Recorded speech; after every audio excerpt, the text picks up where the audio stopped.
نحمده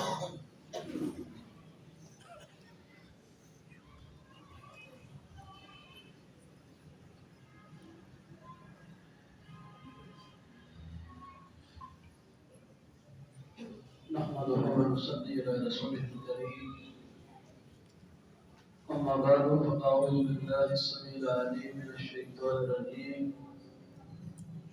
من همزه ونفخه ونفثه.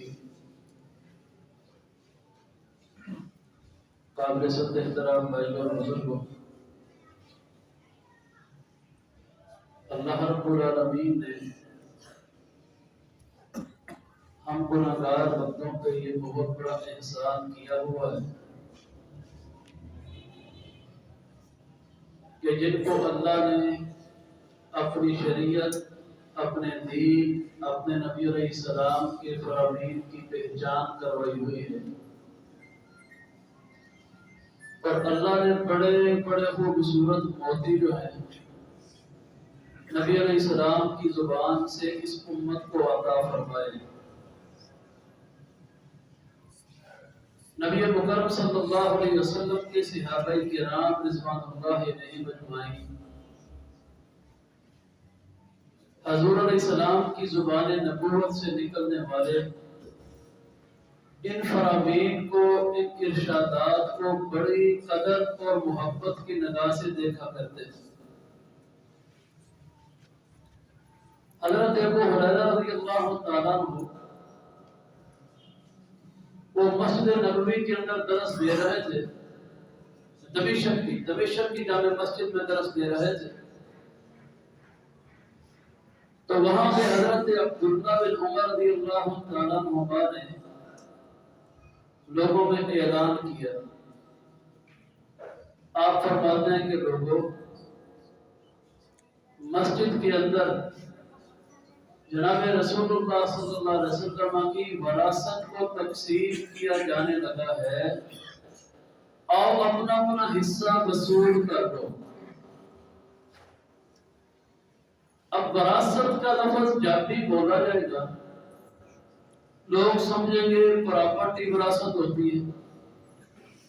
مال، سونا، چاندی، درہم و دینار، کوئی بندے کا چھوڑا ہوا دنیا میں زیور، کوئی کپڑے، کوئی فرنیچر، یہ چیزیں پراپرٹی انسان کی وراثت ہوتی ہے جو بعد میں تقسیم کی جاتی ہے. تو لوگ اسی سوچ کے تحت مسجد میں تشریف لائے کہ شاید رسول اللہ صلی اللہ علیہ وسلم کے استعمال میں رہنے والی کوئی چیزیں، آپ کا پانی پینے کا پیالہ، کو آپ کا جوتا مبارک، کو آپ کے کپڑے، کو آپ کی تلواریں، کو گھر کا کوئی سامان، شاید وہ کوئی یہاں پہ بانٹنے لگے ہیں لوگوں کے درمیان. اسی سوچ کے تحت لوگ جب مسجد میں آئے، وہاں پہ نہ پیالہ، نہ چارپائی، نہ کپڑے، نہ برتن، نہ تلوار، نہ کچھ اور،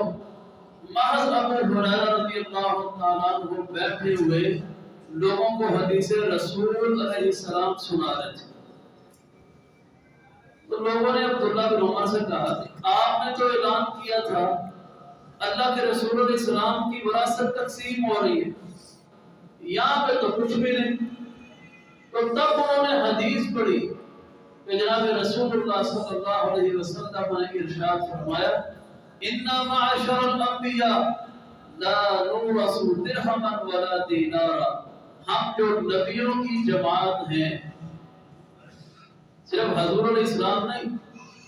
جتنے بھی انبیاء کرام علیہ السلام اجمعین ہیں، فرمایا ہم جو نبیوں کی جماعت ہیں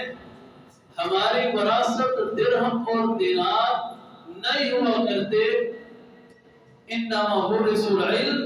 ہماری وراثت علم ہوتا ہے جو ہم دنیا میں پھیلا جاتے ہیں. اسی وجہ سے کہا جاتا ہے العلماء ورثۃ الانبیاء، علماء انبیاء کے وارث ہوتے ہیں. نبیوں کے پھیلائے ہوئے علم کو، ان کے پہنچائے ہوئے ہدایت کے پیغام کو علماء نے اپنے سینوں میں محفوظ کیا ہوتا ہے. یہ علماء انبیاء کے وارث ہیں. وارث کرنے کا مطلب یہ جو وراثت ہے میرے بھائیوں، آج وراثت کی خاطر بھائی بھائی سے جھگڑتا ہے، بھائیوں بہنوں میں جھگڑے ہوتے ہیں، خاندانوں کی عدالتوں میں چکر لگتے ہیں، نسل در نسل لوگ کیس بھگتتے ہیں، وکیلوں کی فیس بھرتے ہیں، وہاں عدالتوں کچہریوں میں جھوٹے گواہ کھڑے کرتے ہیں، قرآن پہ جھوٹے حلف اٹھاتے ہیں، محلے کے پٹواریوں کو ساتھ ملا کے جناب علی زمینوں کی ادھر سے ادھر فردے کرتے ہیں، اتنا کچھ کرتے ہیں، اتنے پاپڑ بیلتے ہیں دنیا کی زمین کے لیے، دنیا کی وراثت کے حصول کے لیے، اللہ کے نبی علیہ السلام کی وراثت کے لیے نہ کسی وکیل کے پاس جانے کی ضرورت ہے، نہ کسی جج کی عدالت سے کیس ڈگری کروانے کی ضرورت ہے، نہ آپ کو جناب کہیں کورٹ کچہری کے دھکے کھانے کی ضرورت ہے، صرف آپ محبت سے حضور علیہ السلام کے فرمان سننے والے لوگوں میں شامل ہو جائے، میرا رب آپ کو اپنے نبی کے وارثوں میں شمار فرما لے۔ کتنا بڑا اعزاز، کوئی دھکا نہیں، کوئی کیس کرنے کی ضرورت نہیں، کچھ بھی نہیں، کہیں پہ جھگڑا نہیں، تکرار، پوری امت آ جائے، میرا اللہ ہر امت کے ہر شخص کو اپنے نبی کا وارث بنانے کی طاقت رکھتا ہے۔ ہم میں کمزوری ہے کہ ہم وارث بننے کے اہل اپنے آپ کو بناتے نہیں، اور اللہ کی رحمت میں کمی کوئی نہیں، جتنے بھی اس در پہ آئے اللہ سب کو اپنی رحمت عطا کرتا ہے۔ تو عرض کرنے کا مقصد یہ ہے، یہ جو وراثت تھی، اس وراثت کے حصول کے لیے صحابہ نے کتنی محبت دکھائی۔ جتنے بندے آپ بیٹھے ہو یہاں پہ، میں ایک مثال سے بات سمجھاتا ہوں۔ کسی کو آ کے باہر سے کوئی بندہ بتائے کہ جناب آپ کا باہر موٹر سائیکل کھڑا تھا یا سائیکل کھڑا تھا اور بندہ جناب چوری کر کے لے گیا، ظاہر ہے اس کو پریشانی لگے،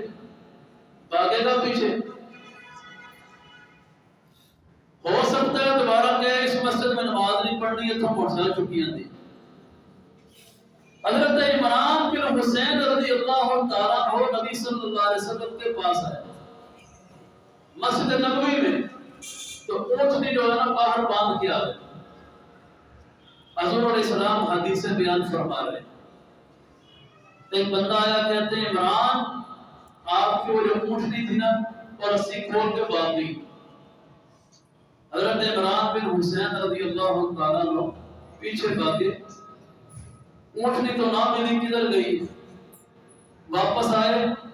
ادھر نبی صلی اللہ علیہ وسلم کی جو مجلس تھی، جو درس تھا، جو نصیحت چل رہی تھی، وہ مجلس بھی پوری ہو چکی تھی، اونٹنی بھی گئی، وہ پیغام جو سننا تھا وہ بھی نکل گیا۔ تو آپ بڑے افسوس سے بلا کے فرماتے ہیں، کاش میں اپنی اونٹنی کے پیچھے نہ جاتا، وہ گم ہوتی تھی، ہو جاتی، میں کم از کم اللہ کے نبی علیہ السلام کی حدیث کو سننے سے محروم تو نہ رہتا۔ یعنی موٹر سائیکل کسی کی جاتی ہے تو کہے گا جاتی ہے یار چلے جانے، میں حدیث کی مجلس میں بیٹھا ہوں، کم از کم میری حدیث تو نہ چھوٹے۔ یہ جذبہ کتنا بڑا ہے۔ تو عمران بن حسین رضی اللہ تعالیٰ عنہ نے تب یہ جملہ ارشاد فرمایا، یعنی صحابہ کے نزدیک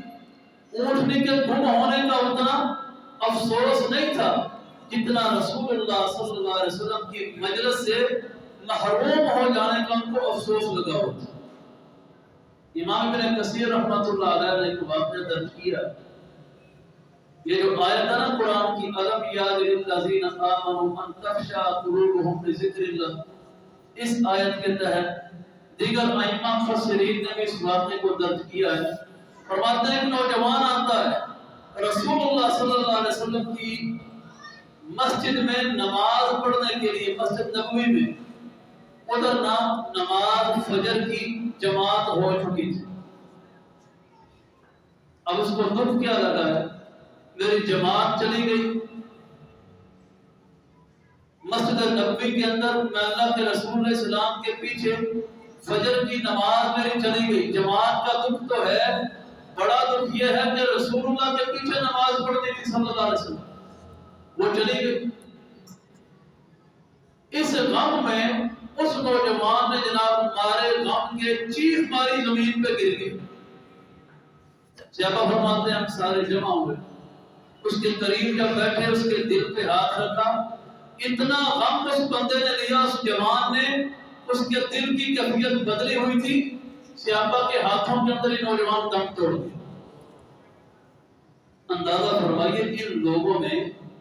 ایک جماعت، ایک درس، ایک خیر کی مجلس سے محروم ہونے کا کتنا دکھ تھا ان لوگوں کی زندگی۔ تو میرے محترم بھائیوں، یہ ایک مومن کے نزدیک سب سے زیادہ قیمتی لمحات وہ ہوتے ہیں جو مومن اللہ کے لیے گزارتا ہے۔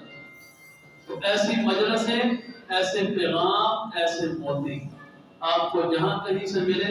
ان کو زندگی کی بھلائی اور آخرت کے فائدے کا حصہ سمجھ کے